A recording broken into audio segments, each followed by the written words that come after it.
I don't write for other people to learn. I write for myself to learn. But it's wonderful when it works for other people.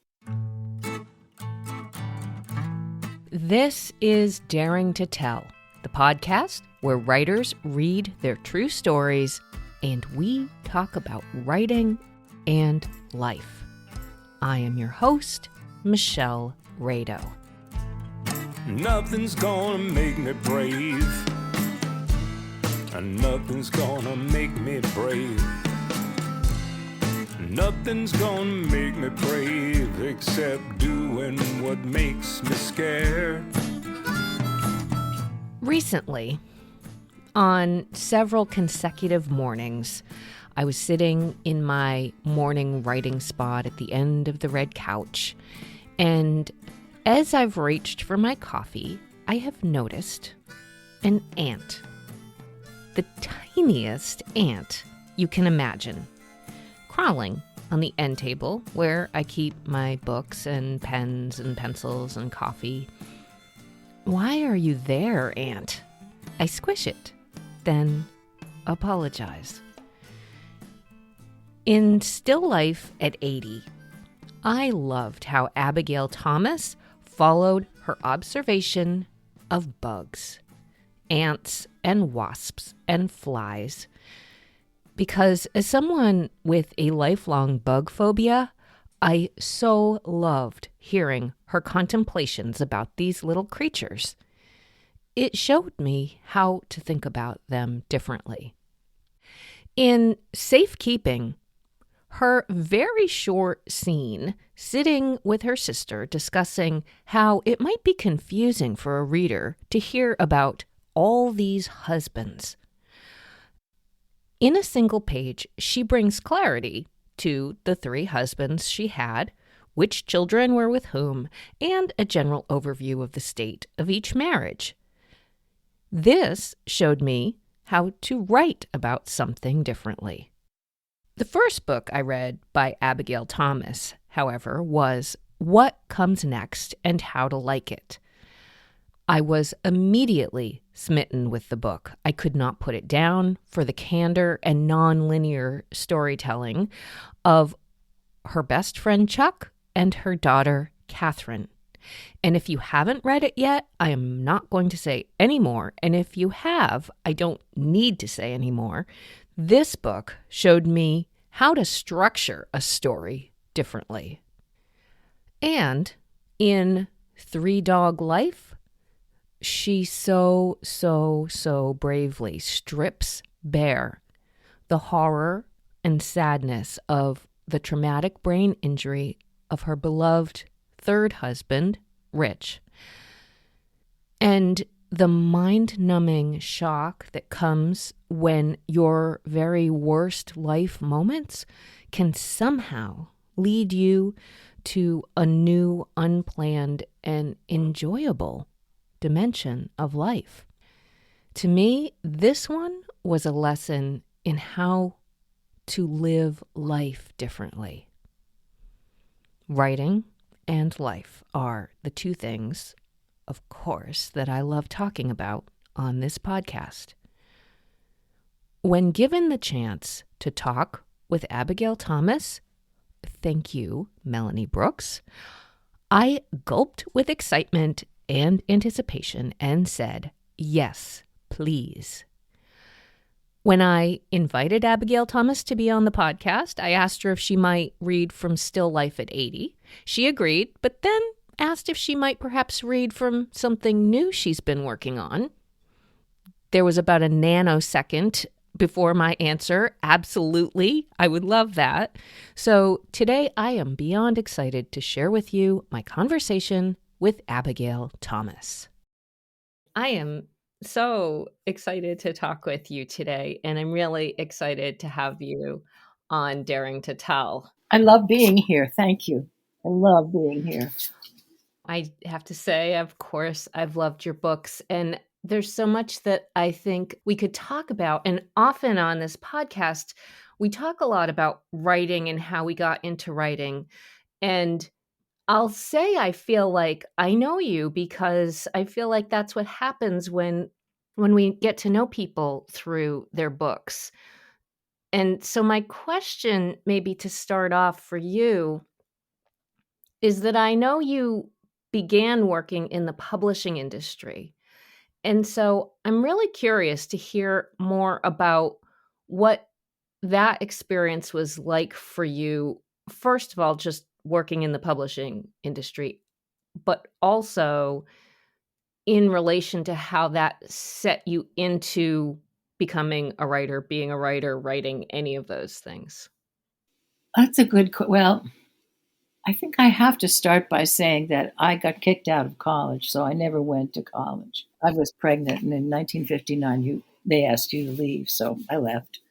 Got married, had a baby, and then after 8 horrible years of that marriage, I moved back to the city, and I felt a little odd making because I felt so uneducated, but also very snobby. So I felt a little funny about applying for jobs at Viking, even though it was, as I did not yet know, the lowliest of jobs, but the most interesting. Right. So, and I think it was only because my father's books were published at Viking, because he wrote essays, The Lives of a Cell, and I think that's why I got my interview. And I was 37, and everybody else there who was a slush reader, or anybody who'd been a slush reader, were probably 14. Very, very young. I Right. was I was an old. I was older than everybody else, but I loved the job. It consisted of everything addressed to the editor in chief, anybody addressed to the president of the company, anything that came in, what we called over the transom back then, without an agent, Right. because editors didn't look at those things unless there was somebody in slush who found something that they thought was interesting, which I Right. did. And I also, one of the things I realized, because I did work on a book with somebody that we bought, I realized that the part was so good was about this, a paragraph that opened a book called French Dirt by Richard Goodman. It was a tiny little paragraph that explained what the book was going to be about. And it was really good. It was really a terrific little beginning. But the rest of the book was not so great. But by that time, I was an agent, and I was working with him on the book. And one of the things I realized is you can write badly, and then you can write really well if you go back Mm. with maybe a different sense of direction or just in a different mood. Because the thing in the front was so good, I realized he was really a good writer, but he still had not written quite yet the good book. And that was very helpful to know because I had written poems up until then, and they weren't very good, but they did get published. And I had a little book out from a little press called the Penumbra Press. But it was really interesting because I had tried to write fiction or something else where the words went all the way across the page. And I would just look at it and think, who the fuck do you think you are? And throw it across the room. But as I was finding out how other writers began and realizing they did not begin perfectly, that was something I put in the back of my head and didn't lose. It was helpful when I finally did really start to try and write a story that somebody had told me and I couldn't get it out of my head. I would write it badly and think, okay, I'm just going to sit in a different chair and start again. And so I would start again in a different chair. What I like that. What was the different chair? The Like different, it was a different way to think about it I somehow? guess it was both a different way to think about it, and it was both sitting and thinking about it at a different angle. I really would sit differently in the chair with a different angle on how I was going to tell this story. So it's literally true, and also I got Yeah. to I got to I got to try it from this angle. Then this isn't working. I got Right. to find the side door in. The front door didn't work. Yeah. But it was so. First of all, I think if I'd ever gone to college and finished, I would never become a writer. Mhm. And I think seeing bad writing become really very good writing was extremely helpful because it meant that, well, first of all, nothing is wasted. You can write 500 terrible pages to get to the first sentence of what you're really going to write that you didn't know was what you were really going to write, because that's one of the nice surprises, you Yeah. know? Well, and in a funny way, you also got through 8 years of something, of motherhood and a terrible marriage, as you say, in order to get to something that you felt like you were, um, reading a slush pile. I mean, Yeah. 'cause I will say, when I was a little kid and I didn't really have any ideation of what I wanted to do, and I thought, "What do I like?" And I thought, "I like reading." And I thought, someone has got to decide which book, how this gets to be a book. And maybe I could do that job because all I would have to do is read all day. And so the idea of this, and as you say, it's the lowliest job, but it's kind of the funnest. So I really was like, what was it like to be doing the slush pile? And before, because that is some really great insight that you get after reading over and over and over and over. Yeah.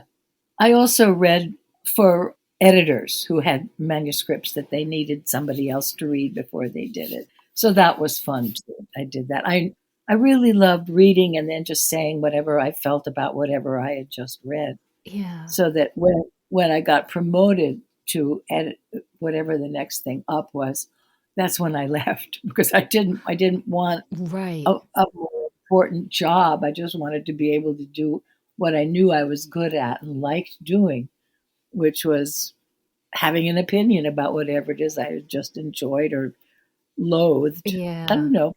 Yeah. It was really fun. It really was fun. Were you an agent next, or did you start working with writers, or what happened then?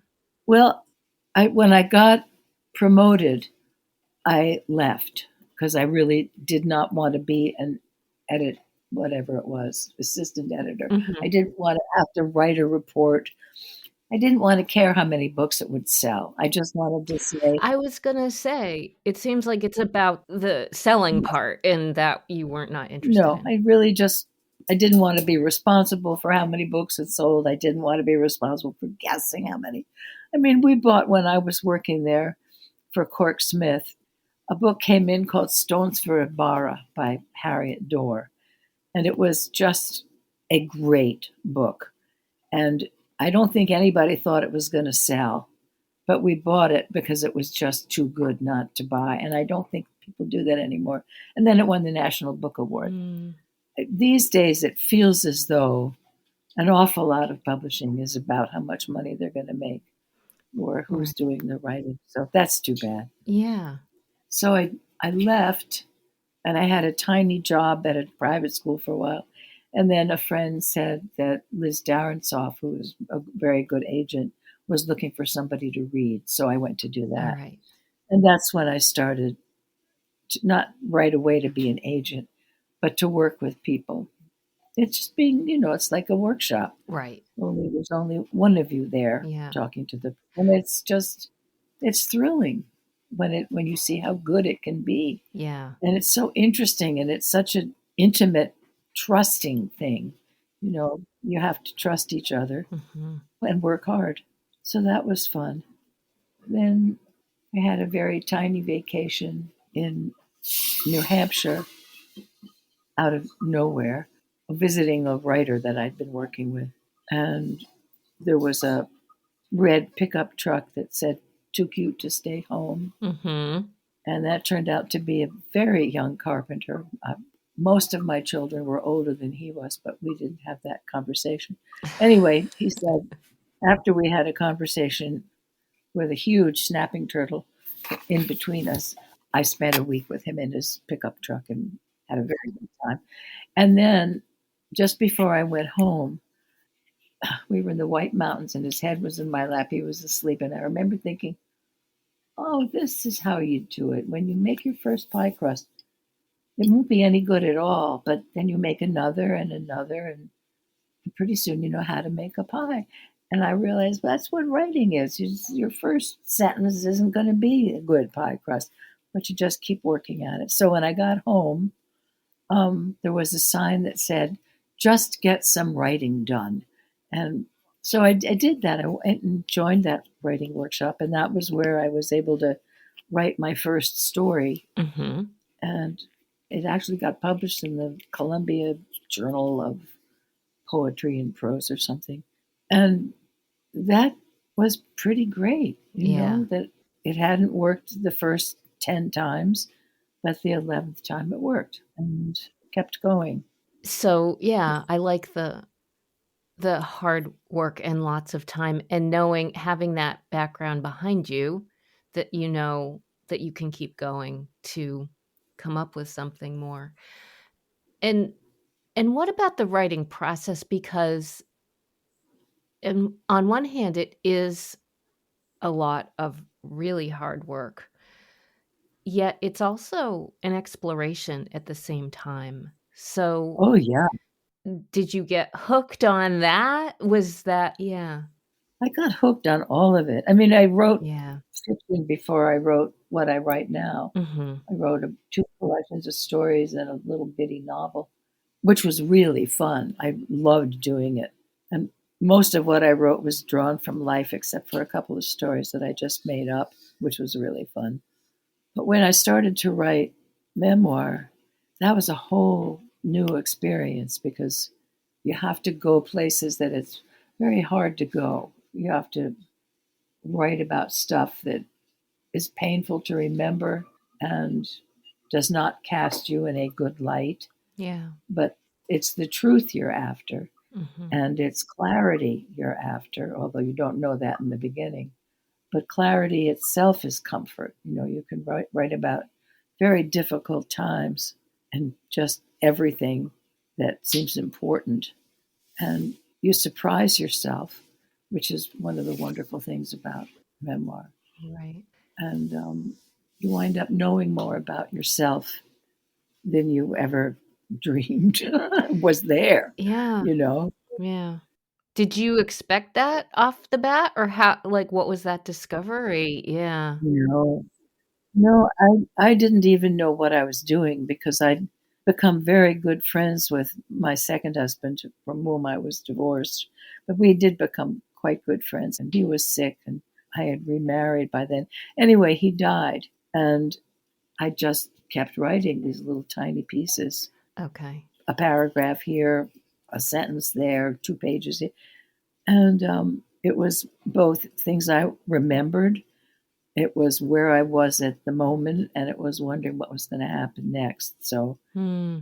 I used the first person, the second person, and the third person, and there was no narrative arc, and it was just really hard and interesting to write because I had to go back, or I didn't have to, but I did go back and remember things that I did as a parent that were lousy, Mhm. which was painful but true.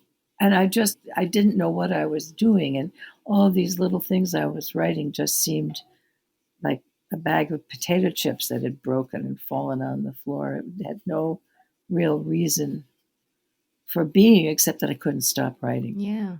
At a certain point, I realized, oh God, maybe I'm writing something. Hmm. So I didn't stop. I just kept going. And after a while, my best friend at that point had become my agent, and nobody wanted it.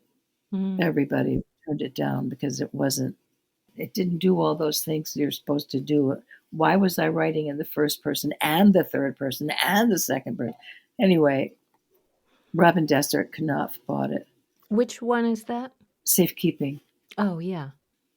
Well, the next thing that happened was that my husband had a terrible accident and had a traumatic brain injury. So I mean, you don't turn that into fiction. Mhm.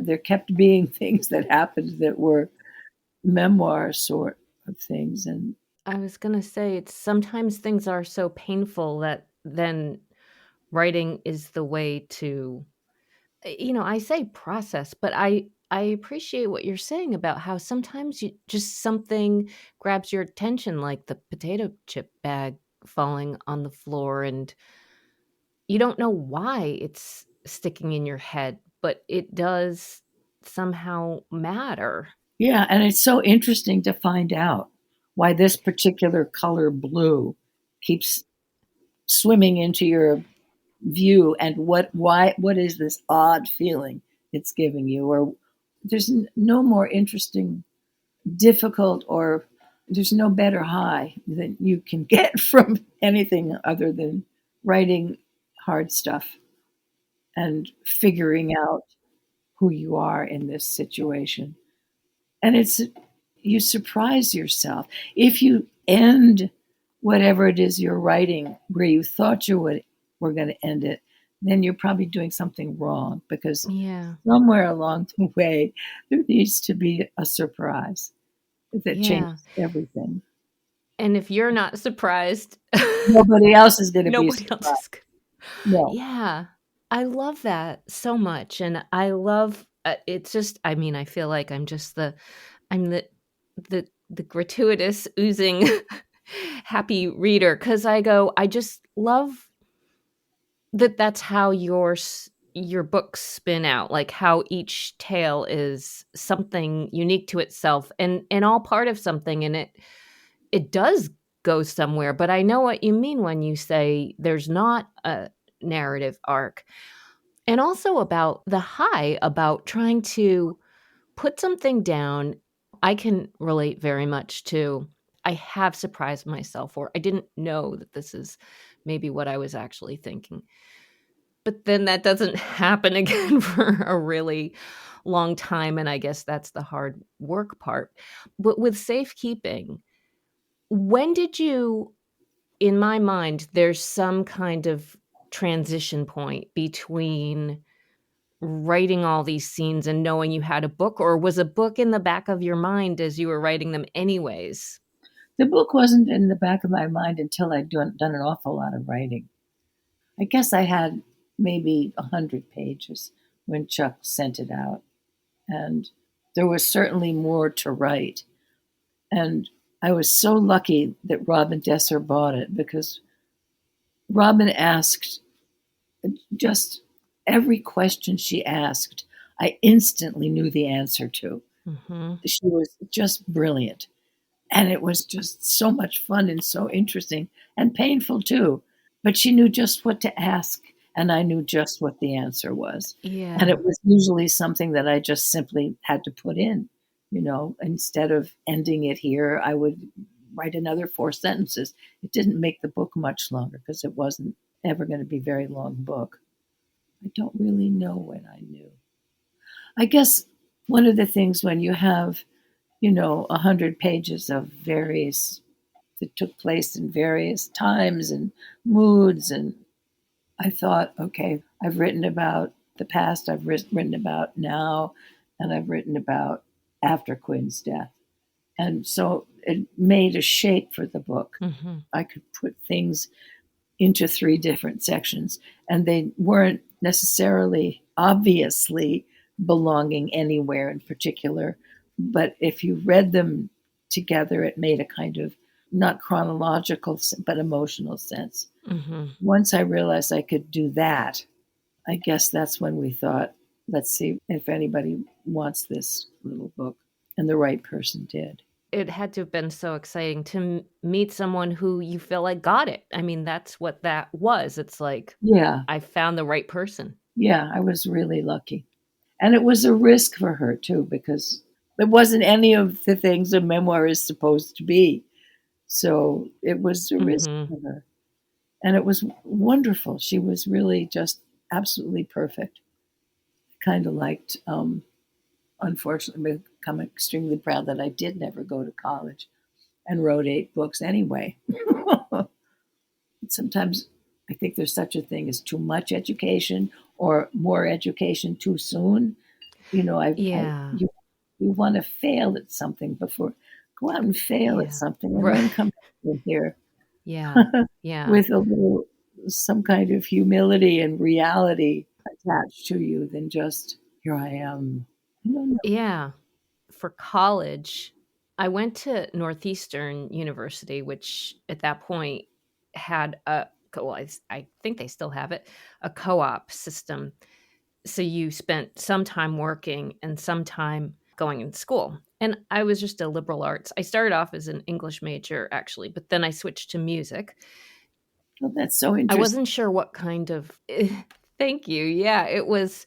They were both things I was interested in. What kind of music? And I thought it was basically classical music when I started there. I had always sung in choruses, and my high school chorus sang a bunch of pop stuff like, 70s Barry Manilow and other things like that. And then when I went to college and I thought, oh, I'll join the chorus, and they sang Mozart's Requiem, and I was like, oh, this is really something. Yeah. I have to find out more about this. So I became a music major because it was one of those things where I thought, I can't not do this. And then I had no idea what kind of co-op job I was going to get because I didn't know at all what I wanted. But there was a co-op job at the public radio station. And I thought, oh, radio, that's kind of interesting. I thought when starting at Northeastern, well, at least I'll find out a whole bunch of things. I can try a whole bunch of jobs and see what I don't like doing. Like that was kind of my intention. But I ended up discovering something I really loved. So that sort of surprised me. Talking about surprise. And I loved it. What kind of writing did you do when you started? I wrote in my little girl diary, Dear Diary, I really like Ronaldo at school. I had a bunch of little just like kind of confessional things. But, I will say when I was about 12, I wrote a book. I loved Judy Blume. And so she was very much sort of a template for me. And when I read it still, I think, oh, yeah, I was just kind of copying what I had read. But I wrote myself into a conundrum at the end, and I didn't know how it was going to end, and I gave up. Oh. Still, it sits. It really does? It sits? Yeah. It's over there somewhere. God. Do you reread it? I have reread it. It's rather amusing, embarrassing. But I also go, holy crap, I wrote a book. I mean, I'm trying to do that now, and I'm not sure I'm having quite as much success. God, that's wonderful. What are you writing now? What do you write now? I am trying to write memoir, and I'm trying to write about, oh gosh, I'm really scared to talk about what I want to write about. I am talking about growing up with a religion that didn't work for me and how it impacted my health to the fact that I had gut surgery in 2015 and I lost half my rectum. And it wasn't until, this is kind of my premise, so who knows where it'll end up, but it wasn't until losing part of my gut that I started really feeling my feelings more. Like it was really hard to grow up. I grew up without any medical care. So even though I had started going to the doctor in my 20s and sort of was like left that behind, what it does to your head is a little different. So I'm trying to go there with that. That is really interesting. And I've been trying to go there with that. It's so interesting. Oh, thank you. What scares you about it? That's a really good question.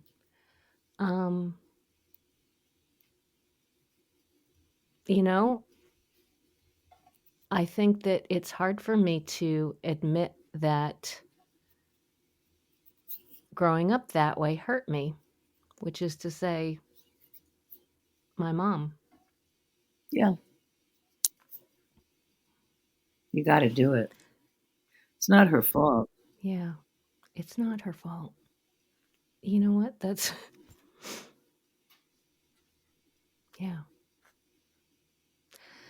So it's not a book about blame and revenge. It's just an exploration. Right. It is an exploration. So write it. You can do this. Yeah. I'm working on it.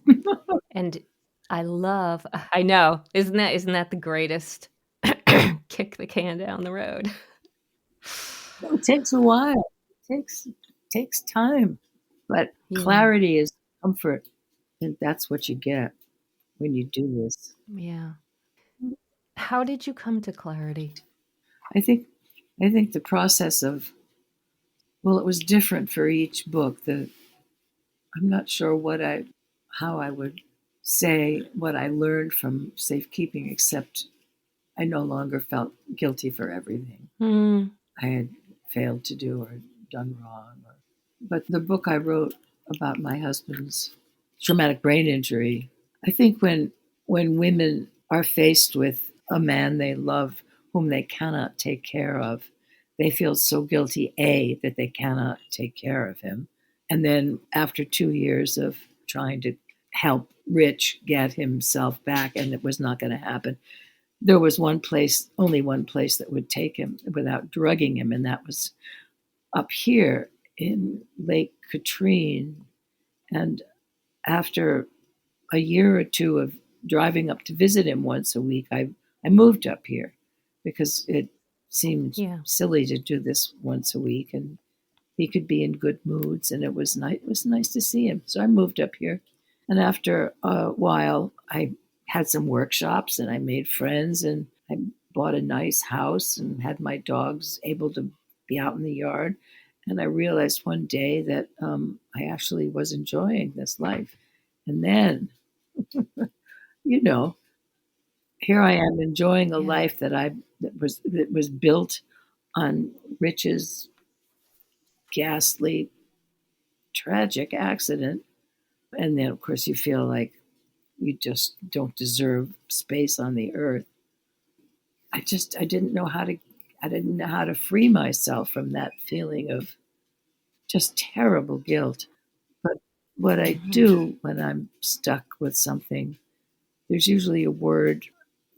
The American Heritage Dictionary of Indo-European Roots is the book I always have handy.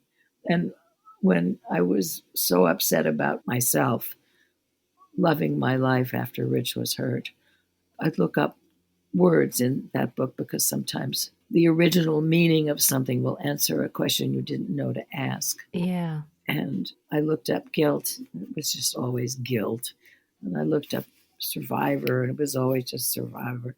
And then I looked up acceptance, and acceptance comes from a word that used to mean a thread used in weaving.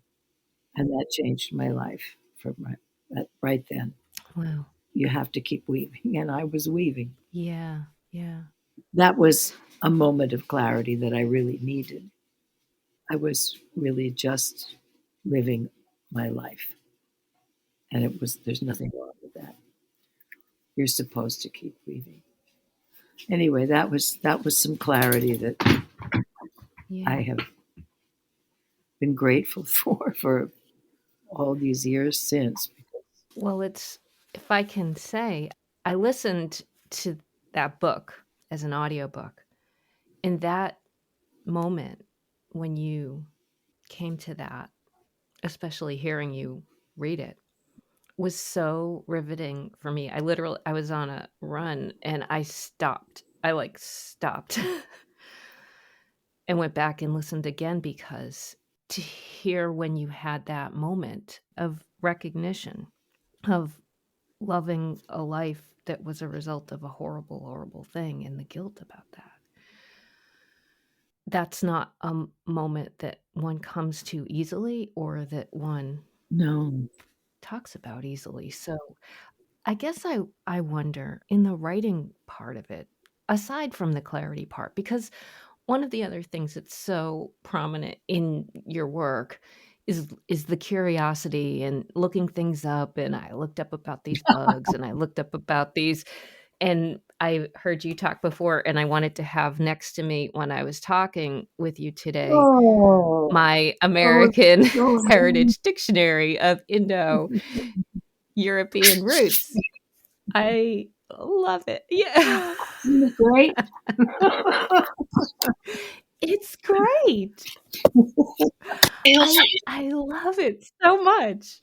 And it's just how brilliant. Like, where did this word come from? What Yeah. was the origin of this thing? And you can discover all these meanings that you didn't know. Yeah. So I guess where I'm going eventually though is, has there been any moment in all of your books that has come back to you from readers as this moment was the most pivotal thing, or what I got most from your book, or what I loved most from your book? Or has that been something that's happened over time? I remember getting a letter after A Three Dog Life came out from someone who said, and I can't remember what her situation had been, but she said, I used to feel like the worst human woman on earth, and now I just feel human. Mm-hmm.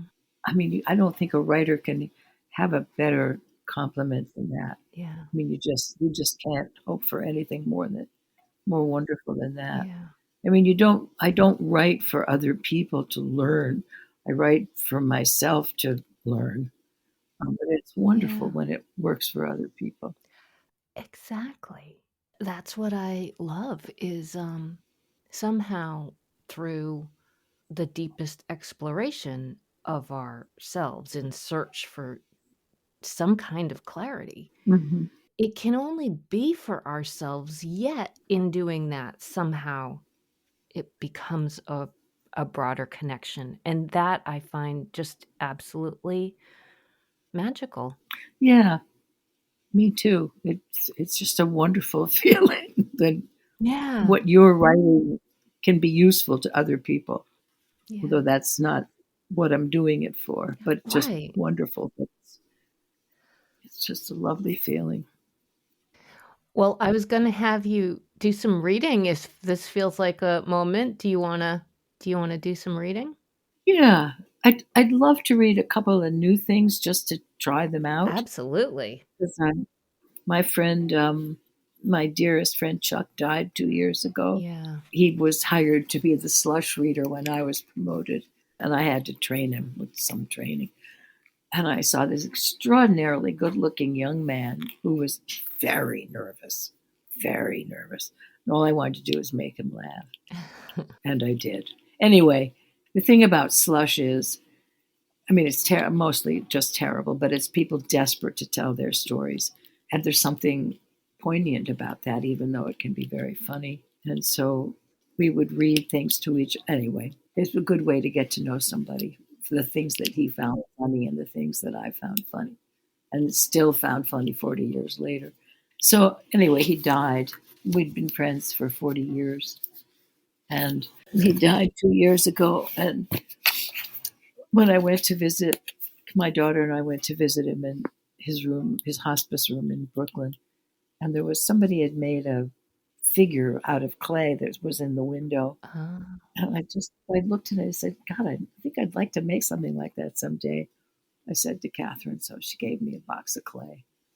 That was before Chuck died, and then Chuck died.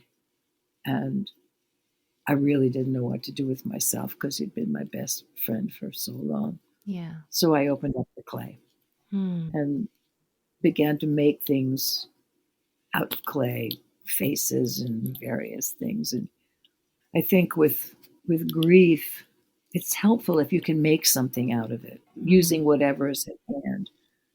And it doesn't have to be good. It just has to be something that wouldn't exist if not for you and if not for your grief. And that's what all these little figures were, although they became a lot of other things. Anyway, so I've written about making them, but I've written about a bunch of other things too, because it's sort of fun. Mm-hmm. You know what? I'll read Deathbed Regrets. It isn't very long. Okay. When I heard about a magazine whose focus was to be deathbed regrets and how to avoid them, I pounced. There's no other word for it. I would write all day, wake up at 3 a.m, get out of bed and write until it got light. Then I made coffee and wrote some more.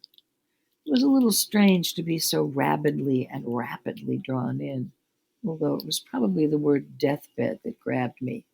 I'm 82. That and regret. I have some experience with regret. Don't we all? At my age, there's not much future left, but I have an awful lot of past. I think of it as compost, layers and layers of compost, a metaphor I'm proud of because that's so exactly what it is. I began to list some of what simmers in my compost: scraps of pain, shrieks of laughter, moments of deep pleasure, terror, sorrow, grief. A lone feather that drifted past my window 3 years ago. Rain, guilt, and oh God, words, so many words, spoken or whispered or shouted, written, read, memorized, everything bundled together willy nilly with George Herbert's Love Bade Me Welcome, a poem I can't recite without bursting into tears. The trouble was that no matter what I included, it felt as if I was leaving everything out. So I decided to stick with the feather. I still prefer calling it compost because I've been plundering that fertile mess for years. But when I'm dead, it might as well have been just that one feather. So after the poorly improvised list of what my past consists of, I wrote, and a lot of regret. One lone feather and a lot of regret. What is regret? I think of regret as what guilt turns into when it grows up, or when we do. Guilt is useful when we're young. The discomfort of guilt illuminates how preferable it is to be kind and thoughtful rather than mean and careless. But guilt's often accompanied by shame, and that combination has a tendency to freeze me in its headlights, the kind of narcissistic paralysis where it's all about me. And I had no idea what to do to make anything or anyone better. A shotgun wedding at 18, 4 children, 2 divorces. I was guilty of something or everything all the time. Years passed, I began to grow up. The tiny perimeter in which I had tried to live my life had all but disappeared, and maybe forgiveness seeped under the door or grace through the open windows, I don't know. But gradually the guilt that had crippled me turned into regret. Regret does not cripple. It allows you, no, it urges you to engage and apologize if that's what's called for, or simply be of use to those who matter most, sometimes with words, sometimes with actions, often with laughter. I never want to outgrow regret. It's part of being human, and in a funny way, it rounds out a life. I've learned to live with it. Regret can hang around my deathbed anytime. That was fun. I love that. Well, I just love thinking of when guilt grows up, it becomes regret. That was perfect. You know? I really like that. Yeah, it was really fun to write. Can I also say one of the things I love about your writing is how you take some of these standard things that are supposed to be like deathbed regrets. Let's not have any. It's like, screw that. Let's have them. Like, if we have regret, we have regret. I find myself quite cantankerous a lot. One of the chapters in Still Life at 80 was gratitude. It's like, I mean, oh God, it's like, oh, enough with that bleeping gratitude. I know, God, I know that drives me crazy. There's something else that drives me crazy these days, but I can't think of which one what it is precisely at the moment. I know. There's plenty. I know. There's plenty. I know. Yeah. One of the things when you wrote back to me that I was excited to hear you were interested in talking about too is death, because I feel like I can't stop thinking about death either. And it's funny because your deathbed regrets, I feel a little consumed myself these days with. One of my obsessions is like, I have to do it right, whatever it is. Like, I've done this thing wrong and I've done that thing wrong and I want to do it right. And how can I make sure that I die right? So I like hearing you say, like, it is what it is. And when that's another kind of annoying saying, but to have a regret that is your grown-up guilt, if you will. It's something that's truly yours and that you've embraced and maybe come to. I don't know. Has how you've thought about death changed over time? I can't remember how I used to think about. I'm not sure I thought about death very much, but the way I think about it now is that the planet can't hold a species that doesn't die. There's just not enough to go around. It'd be just too crowded with everybody. We're supposed to die. I don't think you should worry about doing everything right. Mm, I think we're supposed to make mistakes. That's how we learn a little more. yeah. I mean, it's nice to get it right the first time, but then there's no echo. There's no moment when you realize, oh, this is the way that makes me feel much better. If I do this way, or if I ask this kind of question, that seems right instead of stumbling on it. I don't know. I just Yeah. don't worry about doing things right. Just Yeah. um, Even if it's my own feelings. well, I don't think you can 'Cause have right feelings. I mean, we just have feelings. The yeah, feelings are yeah. there, and they're not. We can't legislate whether they be the right feelings or not. I know. Um, I know. no, of course, if you want to do things right because you've done things wrong, I understand that. But it's okay if you don't, because you Yeah. learn so much more from mistakes than you do from doing things right, right from the beginning. I It's more know. interesting. It is more interesting, and yeah, I think this is a funny thing. I think part of my regret is trying to do it right is like doing things right, is not trying or not venturing or not making as many mistakes as I could have made. Not to say that I have never made mistakes, I certainly have. But, I think well, here's another question because here's my frame, which is fear. I am so afraid all the time, and I don't know how to somehow get out of it, to not care anymore, to just let go of the fear of saying what I think or feeling what I feel or living a life the way I want to live it. Not again, not that I haven't, but there is a lot of fear in if I say something wrong, I'm gonna hurt people's feelings. And Oh well, I know, I know. you're not doing it on purpose. The thing about memoir is that you realize that the things you don't want to write about and are afraid of, they have all their power because they're in the dark. They're all their power is in darkness. And once you bring them up and hold them up to the window, they may be awful, but they're finite. They have edges. And once you write them down, power's gone. Power's yours, all yours. Not the darkness anymore. But you know that Yeah, already. So you I just have to do. keep you just have, you just have to keep writing as if nobody's going to read it. Yeah, It's not going to hurt anybody's feelings. Just write the damn thing. It's going to be great. thank you. Do you have fear still with any of your writing? No, not with any of my writing, except that it might suck. Yeah. You know, I don't want to write something that's just. I don't want to write shit. And Right.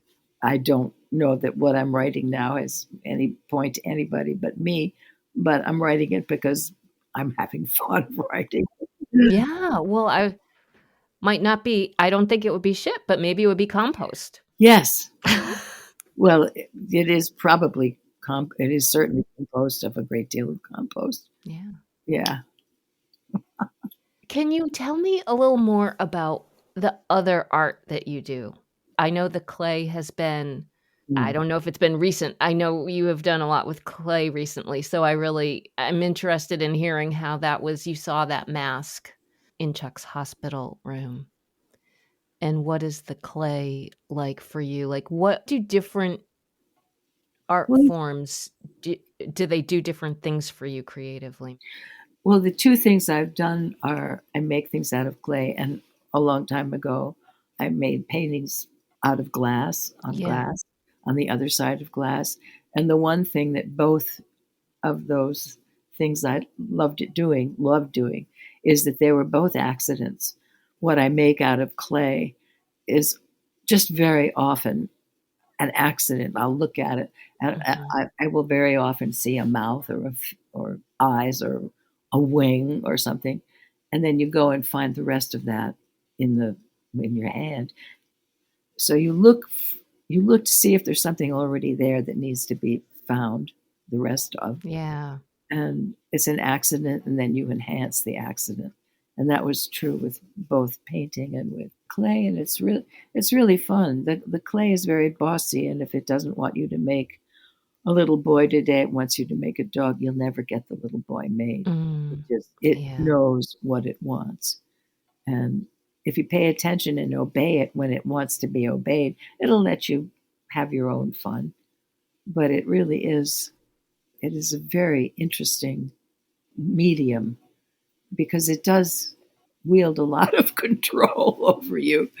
Um, Yeah. you can't. I've tried, I did a little bit with the hand built, but I did a little bit with the wheel a few times. Mhm. I like took a couple pottery classes, and it it is really hard to move that stuff around, and you do have to spend a lot of time really like working it. And I watched like these little tiny people. One of the teachers was this little tiny woman. She like seemed like a wisp of a thing, and like she could really shape it. That's great. And I'm like, I can't push this damn thing. You But but yeah, know, I mean I think it's this a similar thing to writing about being surprised that the whatever it is that needs or wants to be created, it's best to try and pay attention to that. oh yeah, you can't boss it around. Yeah. You can't boss your writing around. You can't boss the clay around because it's something else moving in you or through you that's really doing a lot of the work. And if you keep insisting on doing it this way when it wants to go over here, it's not really going to work because that's true of writing and it's true of the clay. It's much more interesting to let it be what it wants to be, but you have to look for it. I don't know. Mhm. What were some of the biggest surprises that came out of the clay for you that you weren't expecting? Well, I wasn't expecting an angel with a broken wing that turned me into. Wait, I'll just read that. I have that here somewhere. Um, it's just. Oh, sorry. Don't worry. This is only like a page because everything is only like a page. Oh, that's fine. Where is this? Making faces using the gray clay. Two little girls, both calm. One bird, another bird, and what now appears to be an angel with a broken wing. I'm suddenly deeply involved in its repair, but I don't believe flight is part of its future. The wing is too badly damaged. Is this how an otherwise sensible old woman discovers an alternate reality? To look down and find in her handful of clay an angel with a broken wing, no features on his poor face, and no way to mend him? An angel who will have to make his way on this earth and learn to hide his wings? We're a dangerous species. Better warn him. The dogs are barking. Someone's at the door. I am making angels and birds and fish. An imaginary conversation ensues. Is that an angel? No, that's the sea turtle. Is that the bird? No, that's the angel. What's that one? That's the manta ray. Make another angel. It doesn't work that way. I show her the bird. It has to be an accident, I tell her, and then you enhance it. So I had this angel for, a month or two that I was trying to heal. I still have it, but but it really did feel like, so this is how it happens when you go completely out of your mind and enter an alternate reality and spend your life trying to fix an angel with a broken wing and no face. it was just very interesting. Oh God. There were other surprises, but that one I'll never forget. I kept trying to fix it. Anyway. How about music? You live in a place where music is such a prominent, Yeah, that's why I moved you here know. instead of the other little towns for the band, Levon Helm. Yeah, but I just rock to it. I don't play it or You never played any instruments or never anything? played any instruments. But I do love rock and roll and the blues. But I was a very good dirty dancer, which was a lot of a Mhm. long time ago. It was really fun. So you knew the band then? I didn't know the band. I knew that it was my favorite band, and their songs were my favorite songs. And Yeah. Woodstock was right here, 20 minutes from where Rich was. So I got a house in Woodstock. It's too cool. It's too cool to be here. It is. It's It's changed. no, You know, it's I know a million things have gone wrong with it, the way they've gone wrong with a lot of other places. But people I really revere walked that street. exactly. And it's just cool. It is cool. I think it's cool that you live there, and it's fun to be in a lovely place, in an artistic place. Yeah, because there's a lot of writing and a lot of paint. There's a lot of art here. It really is. I mean, I just sit in this chair most of the time and do nothing else except write or look around. So I'm not part of any of it, but I do love it. Restaurants are good. People are interesting. Right. Well, I love reading about it. As I said, reading your books feels like getting to know you. And one of the things about where you live and where I live now, I lived in Boston for most of my whole life, and I always thought of myself very much as a city person. And 4 years ago, my husband and I moved to Maine. So now we're in a very rural place, and Oh, that's so cool. I randomly picked a chapter to listen to from Three Dog Life this morning and got you telling me about the bed of nettles burying your your peonies, and I feel like that is a definition of I've got bittersweet covering everything in our yard, and I am not a gardener, and I wish I was, and if I had time I would be. That was another. Nettles are really I bad. bet. It sounds awful. Yeah, they hurt and they get big, Yeah. and you try to make tea out of them, but you just Right, can't. right. I don't know. It certainly could be worse. I got nothing to complain about, and I don't do any gardening because I just can't. Yeah. I just can't. Well, it's one of a But long list of things that I feel like I should do, and but with all the other stuff, I don't get around to it. But well, do you cook? my husband is the cook. Yes. I love audio. Here I am doing my love. I do my podcast. I try not to put writing at the bottom of the list, but I do. When I wake up in the morning, that's my writing time, whether I'm writing in a journal, diary, sometimes working on something, revising what I've written for my memoir. What else do I do? I do a lot of editing. I've started working with writers to record their audiobooks, so that's been really fun. So I do spend a lot of time doing audio production work. And my husband's a musician, so I get to listen to what he does, which is also Oh, that's wonderful. and I will put in, he loves the band too. We weren't at the studio when Levon was still around, but we've been to the studio to hear some of Yeah, I think his daughter's taken over a lot of it. and that was just It was so much wonderful when fun. he was Yeah. here, though. It So was just great, great songs. Anyway, this has been such a delight to talk with you. I have really enjoyed it. Is there anything else you'd like to say? I can't thank you enough for reading from some new things. If I can ask actually one more question about that, which is one of my questions about writing overall. At first you weren't sure when you had a book, but how now? How do you know when you do have a book? If you're working on something new. I don't know if I have a just book. don't I know. would, if Chuck were alive and he read it, I would know by the Oh. look on his face. And I'm not a good enough I mean, I know what interests me and what I'm curious about, and so that's what I write down. But I don't know if I've made it interesting for anybody else.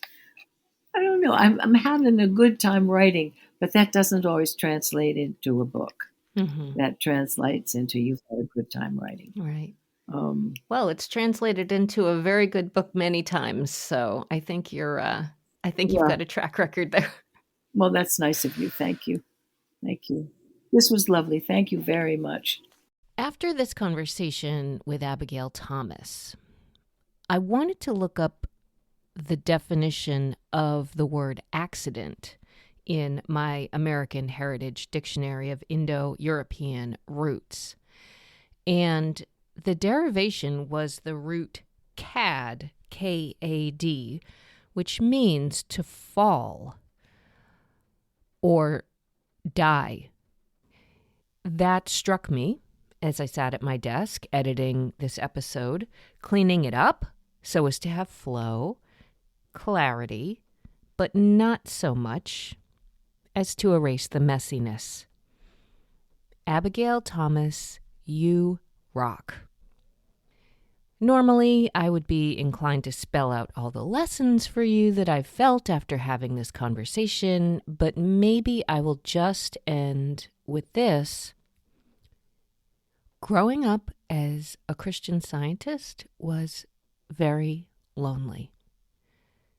If I were to obtain the rights for a song, I think that I would play Stage Fright by the band at the end of this episode, but alas, I cannot, and so what I will do is put a link to it in the show notes. If you are just discovering this podcast, I hope you will click that little plus in your podcast app to follow it so that the monthly episode will automatically pop into your feed. I also have a newsletter where I send out monthly musings about these podcast conversations or other thoughts as they occur to me. It is called The Redo, and you can sign up for it at my freshly updated website, michellerado.com. Also, next month, I already know my guest will be artist and writer Blue Butterfield, whose absolutely gorgeous book features the art of her woodcuts. You won't be able to see the pictures, but she will read from her accompanying essays from her first book that has been #1 on the main nonfiction bestseller list for many, many weeks. It is called Maine, A Love Story. And speaking of love, I will end this episode with the music from my love, Phil Rado, who writes and performs all the music on this podcast. And I, of course, thank you for making it all the way to the end of another episode, and of course, for daring to listen. I will catch you next month. And nothing's gonna break my fall. There's nothing in the protocol. It's like swimming up waterfall or taking away the ground. Taking away the ground. It's like taking away the ground.